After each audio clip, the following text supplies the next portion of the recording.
parfois, quand on tombe dans des bases de données justement un peu plus gouvernementales, c'est un peu disparate. Est-ce que vous deviez chercher un petit peu dans des petits créneaux, puis après ça, faire le merge de tout ça? Comment que vous aviez accès à autant d'informations différentes? Mais nous, ce que ça nous a permis de faire, c'est une base de données de type graphe avec tout ça. On a pris toutes les équivalences qu'on a extraites de PDF, puis on les a explicitées dans une base de données de type graphe.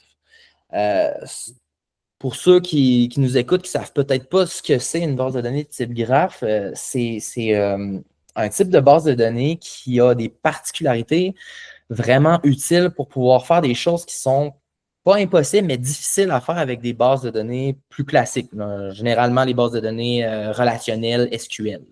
Mhm.